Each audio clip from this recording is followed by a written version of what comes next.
The views and opinions expressed on My Story Living with Lupus podcast represents each person's individual experience.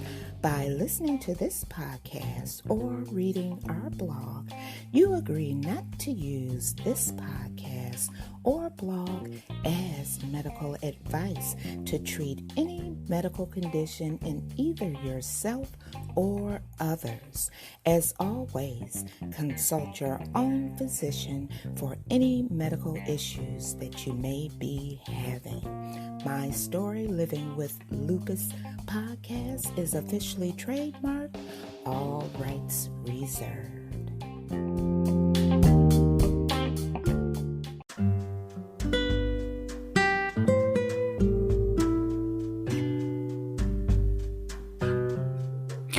Thank you for joining me for another episode of My Story Living with Lupus podcast. I'm your host, Susan Hendrix, and I'm so glad that you could join me on this Sunday. That's right, Sunday, February the 20th, 2022. Today's episode is all about, yes, of course, it's lupus, but it's more in detail about what procedure I'm getting ready to have done on February the 28th. We'll be talking about that. You'll find out what a CT scan biopsy is and how it is performed. So I also would like to welcome, as new listeners, Reasons Podcast. That's right. You can now hear My Story Living with Lupus podcast on Reason. So, all the way from the United States to Central Macedonia, Greece. Get ready to grab your cup of coffee, your cup of tea, and to my listeners late at night, you know that I appreciate you. So go and grab your favorite glass of wine and join the conversation right here on My Story Living with Lupus podcast.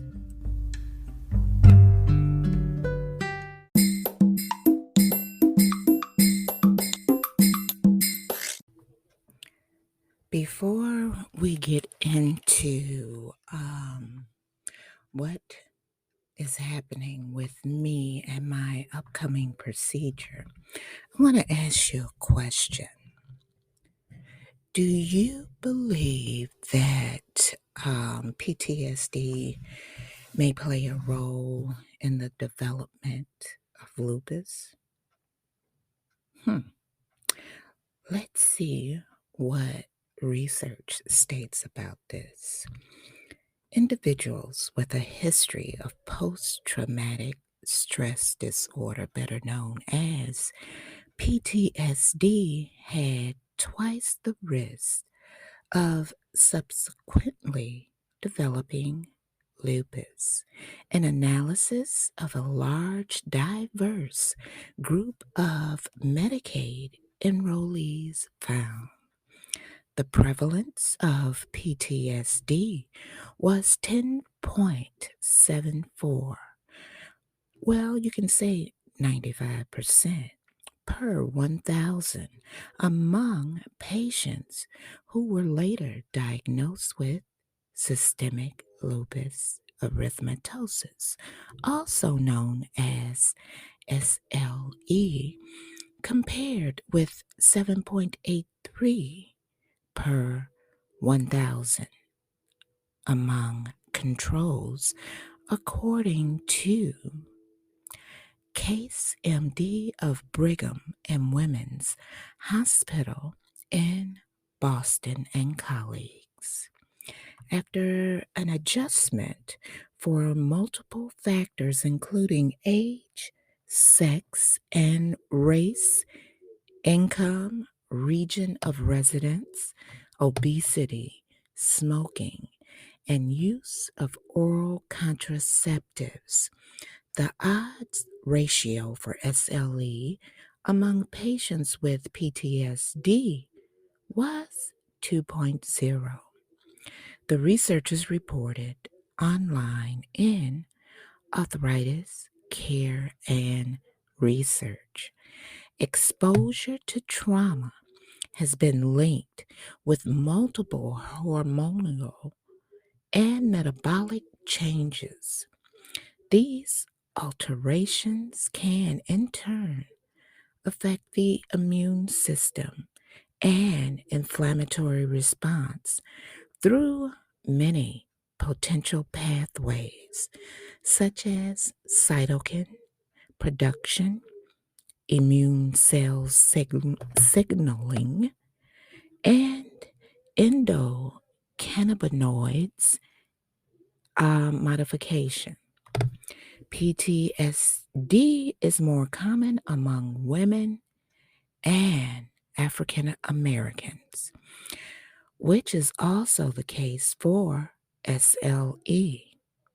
Now, a previous report from the Nurses' Health Study 2 found that symptomatic PTSD was associated with an almost threefold increased risk of SLE. But that study was limited by its homogeneous population, who were largely women and white.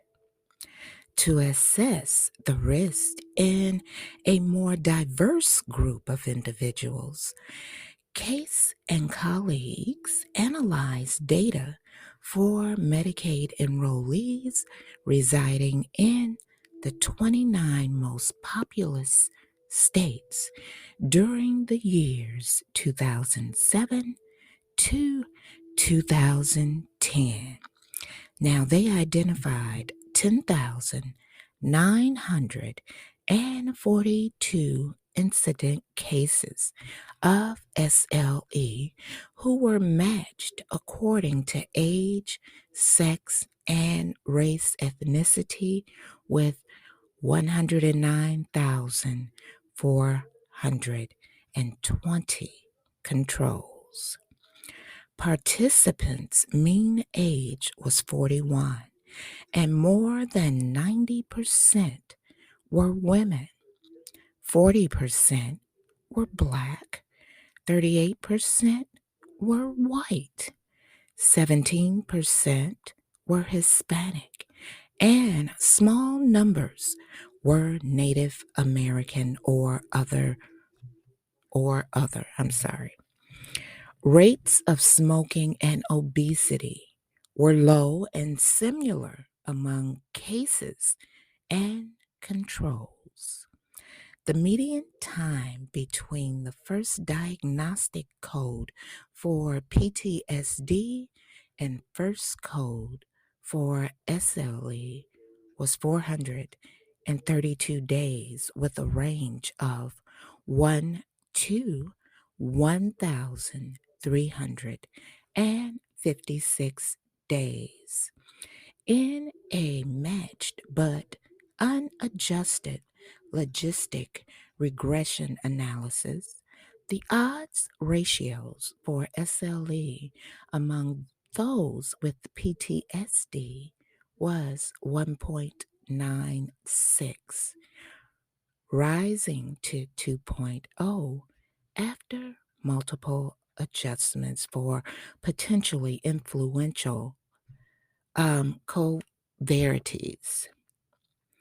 A sensitivity analysis that included only patients who had been enrolled in Medicaid for at least 2 years before having a diagnostic code for SLE, and in parentheses, to increase the likelihood of incident SLE was also conducted.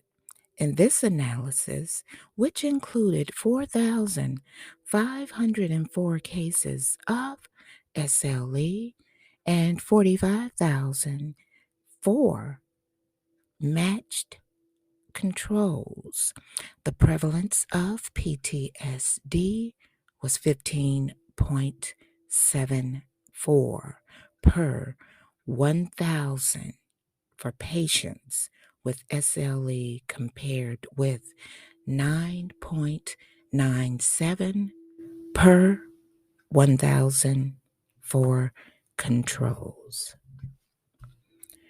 When we return, we'll finish up.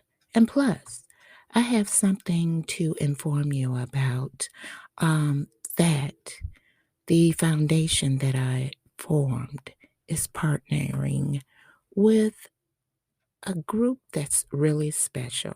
So stay right with me.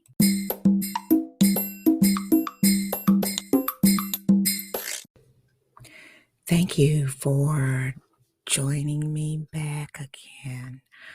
Let's complete the research on PTSD may play a role in the development of SLE. In conclusion to this research, the incidence of PTSD among SLE cases was 7.95 per 1,000 and 6.51 per 1,000 among controls. The odds ratio on conditional logistic regression analysis for SLE was 2.64, increasing to 3.62 on multivariate analysis. The results of this study differ very much from a previous study of U.S. military members, which found increased levels of autoimmune diseases in general among those with PTSD, though not SLE specifically. However, that study population was predominantly male and included few cases of SLE. Biologic changes associated with trauma exposure can help explain the relationship with autoimmunity. Widespread DNA, epigenetic changes, and shorter telomere length have both been identified in patients with PTSD. Inflammatory markers such as C-reactive protein are also increased in population of patients with PTSD compared to those without, which could lead to a downstream effect in inflammation and immune cell function. This is what researchers observed. Now, further investigation, like always, will be needed. However, to determine the specific mechanisms and pathways involved in loss of self-tolerance, development of autoantibodies, and immune dysfunction, and also to identify potential interventions that could modify the risk of SLE and other autoimmune diseases among individuals already diagnosed with PTSD. Limitations to the study included its case controls design and relatively short follow up. This research was found on MedPage today. Now I want to enlighten you.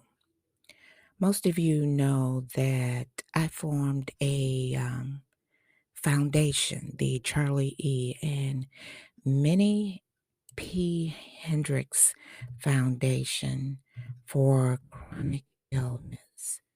And I had been working on several things to bring awareness about women's health to the community of Highland Park, Michigan, and also share the information with you. Well, on January 31st, 2001, the Charlie E. and Minnie P. Hendrix Foundation has joined partnership with the U.S. Department of Health and Human Services Office on women's health. This program is the OWH Self-Measured Blood Pressure Program, in which we are partners. So I will be bringing to women, especially women of color, and especially in underserved communities such as Highland Park, Michigan. I will be seeking to increase knowledge and access to SMBP information and resources, also, as well as encourage others to address heart health disparities, to prevent hypertension, to promote self-measure blood pressure, and most importantly, to improve health equity on a community level. So, this information that I will be bringing to my listening audience, I hope that you will share it with your family, with the women in your family, and also within the communities in which you reside. You will, if you would like to receive periodic updates, you can either go and sign up on the Charlie E. and Minnie P. Hendrix Foundation website at https://cemph.foundation.com. We are in the process of devising programs and information that will be placed on the website. Also, the information will be placed on my story, Living with Lupus website, and you can go to www.mystorylivingwithlupus.com. So that is the news that I wanted to share, because as some of you realize that individuals with lupus have issues either from the medication or for other health reasons with high blood pressure. And the information will be beneficial to everyone, and especially women. It's about educating and empowering those um, regarding your health.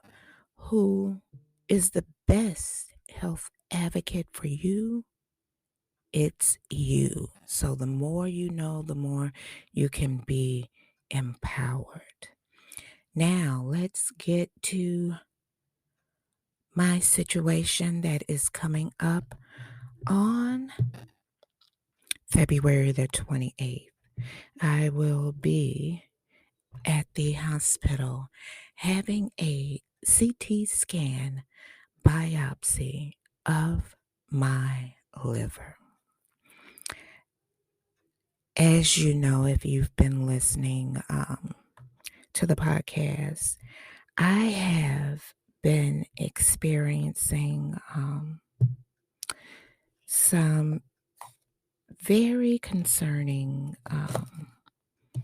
health issues. I won't say a crisis because it is not a crisis.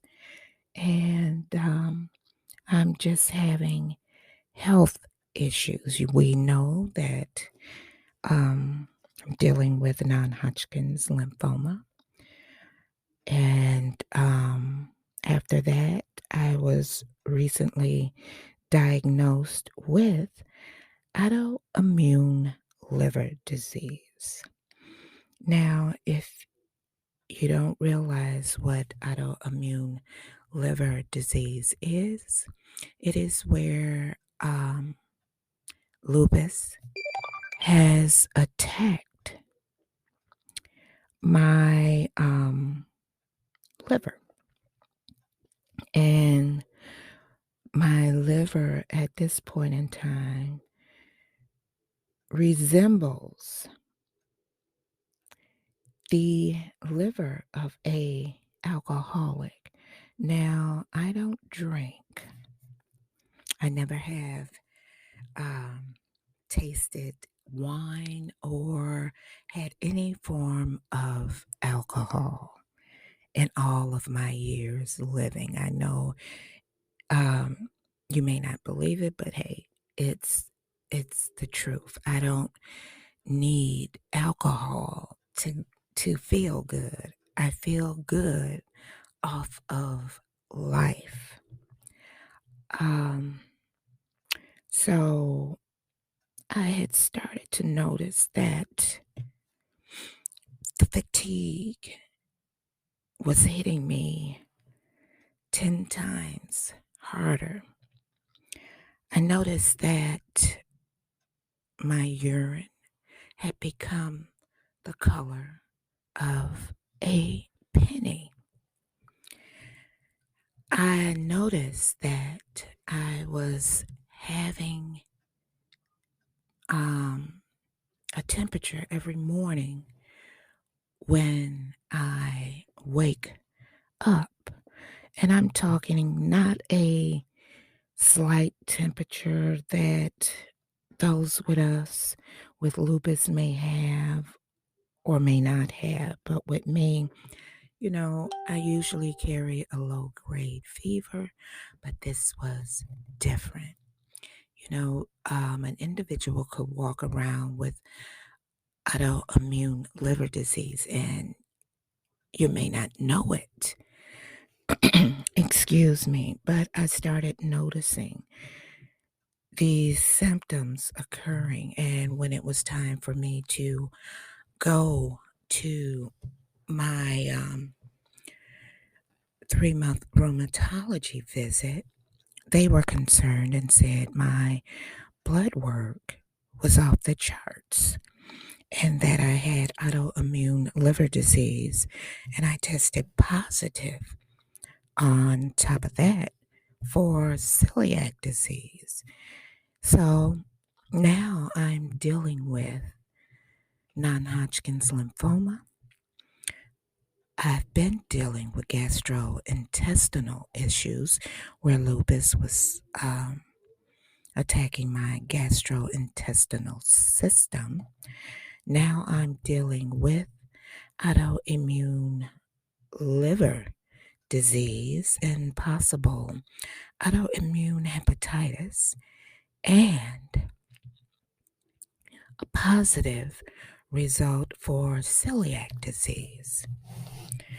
So I went to my gastroenterologist last week and I informed her that the rheumatologist um, and told me to inform her of all of the latest diagnosis that I have.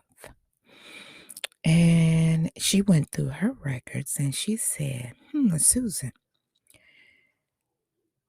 your liver enzyme the last time we checked was fine.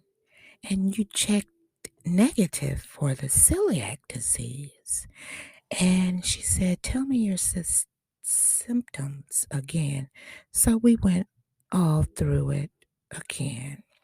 She said, okay, I'm going to get the blood work from your rheumatologist, but I'm going to need lab work of my own. And plus, with everything that has been going on with you, we're scheduling a liver biopsy. Okay, so the liver biopsy, as I stated previous, is scheduled for February the 28th at 7:30 in the morning. And it is a CT scan biopsy. And when I mentioned CT scan biopsy, it's basically taking a scan of my liver, of my organs, and getting a precise view of what it looks like.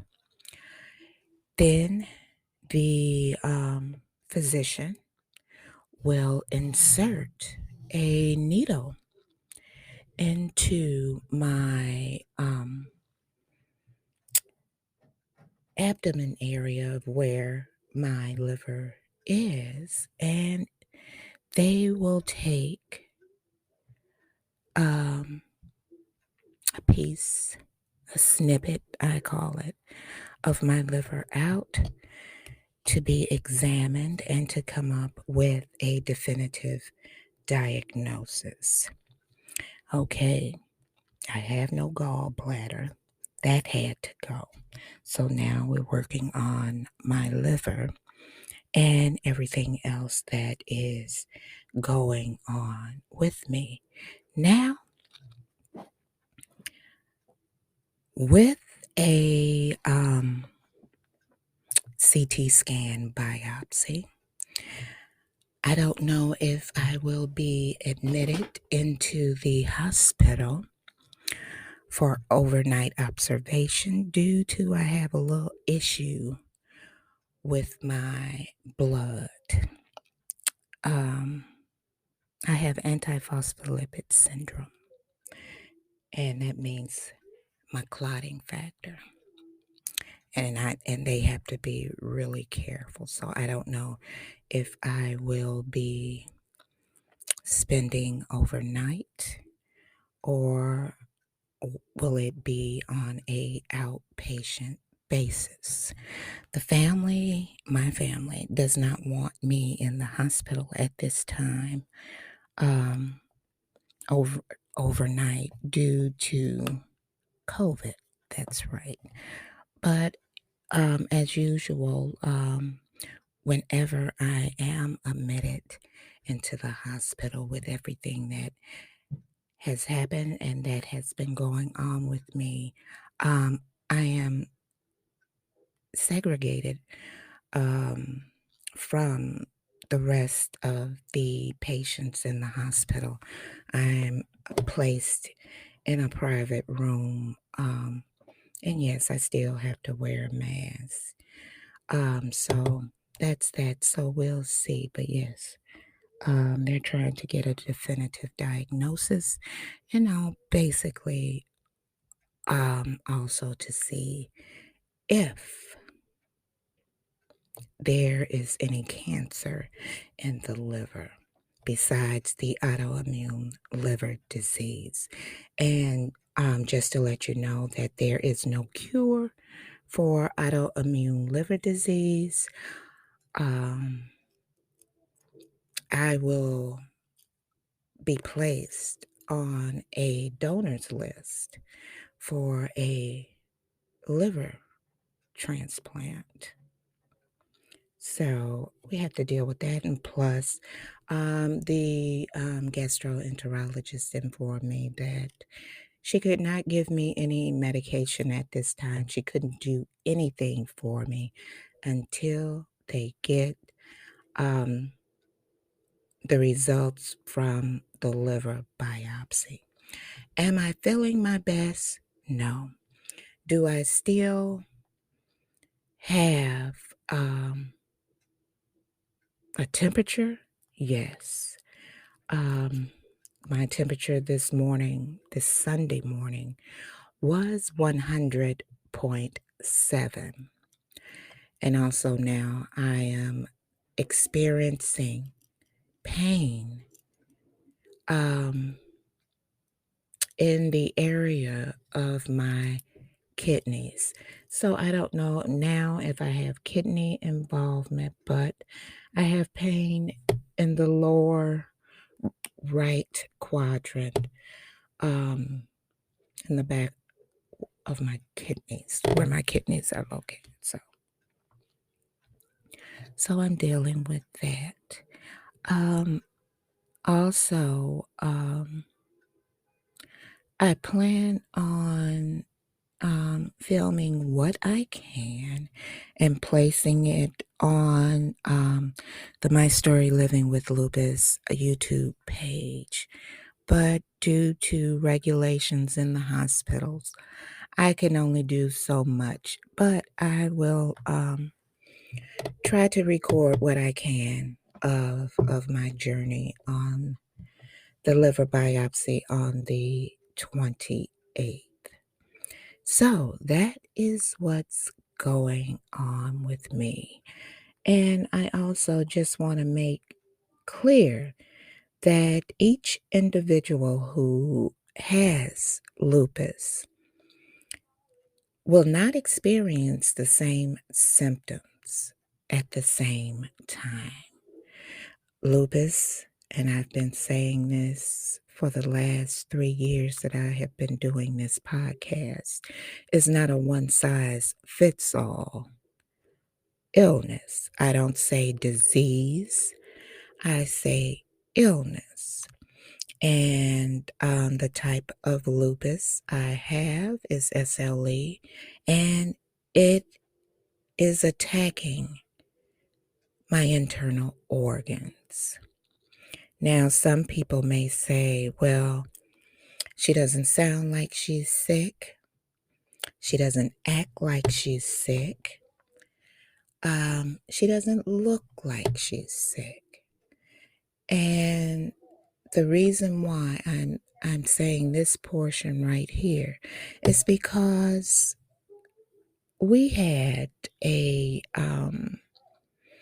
review on Apple, and the individual stated that they could not stand the sound of my voice. And the way that the individual wrote this review, I said, it's a woman. And I usually don't respond to negativity or how people perceive that I may be or how I may sound. If there is an issue with my dialect, I suggest you blame it on God, because He was the one who gave it to me. I am not here to sound like you want me to sound. I am here to sound like Susan Hendrix, and this is the way I sound. So I'm sorry that you could not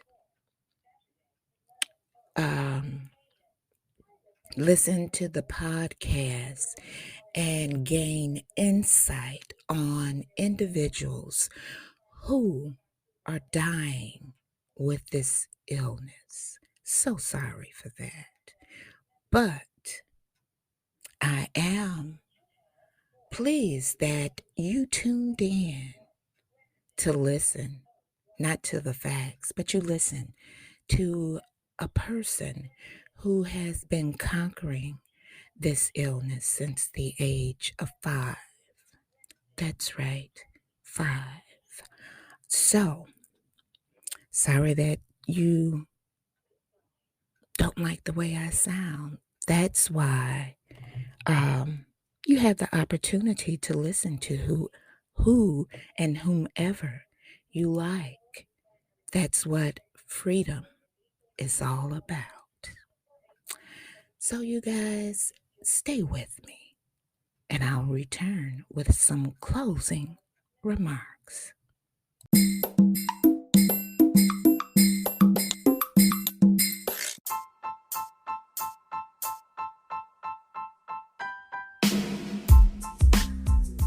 In honor of Black History Month, I would like to tell you a little bit about James Durham.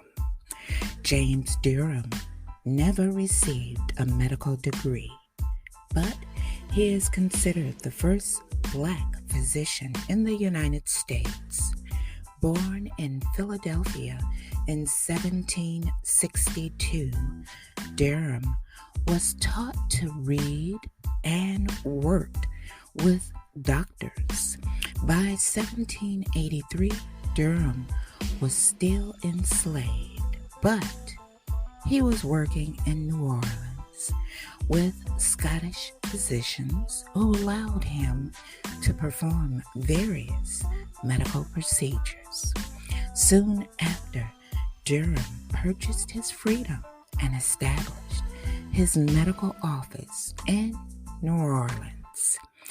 Durham gained popularity after he successfully treated diphtheria patients and even published articles on the subject.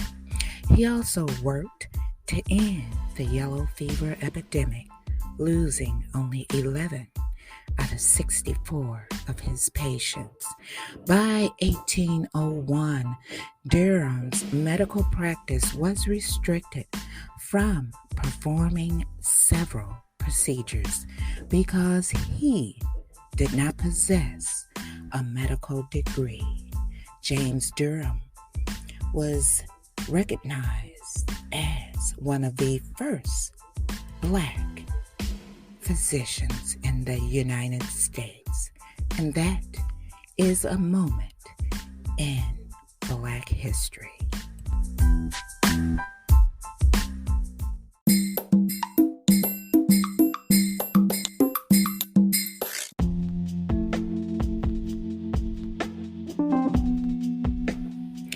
Well, it's that time, but I want to leave you with something to think about.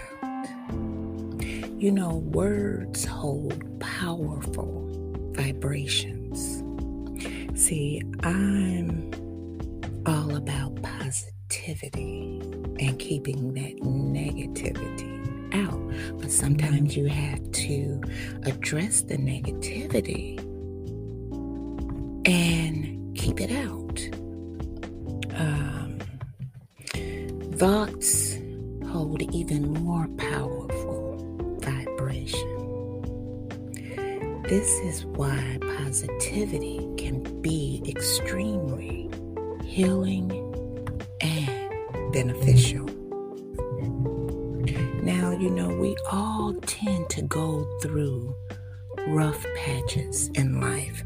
Life is not a piece of cake like we were told in school. But regardless of what is going on in our physical environment, positivity can help us attune our internal environment to a higher more positive frequency. Now, even though whatever's going on in your life, you may not fully feel or believe your thoughts about being positive, I want you to do this. Today, and I want you to repeat it after me. Today, I let go of all that does not serve me and choose to heal my heart, mind, body, and soul with self-love, compassion, and kindness. Now, did you get that? Let's do it again. Today, and I'm going to add this in there. Tomorrow, I let go of all that does not serve me and choose to heal my heart, mind, body, and soul with self-love, compassion, and kindness. Let it go and keep moving forward. Look, understanding is much deeper than knowledge. There are many people who know of you, but very few who understands you. I'm Susan Hendrix, your host for my story, Living with Lupus podcast. Have a peaceful, positive, and oh so blessed Sunday. And if it doesn't serve you, let it go. I will talk to you on, well, I'll put it this way. I'll talk to you this week coming up on Friday. Be safe.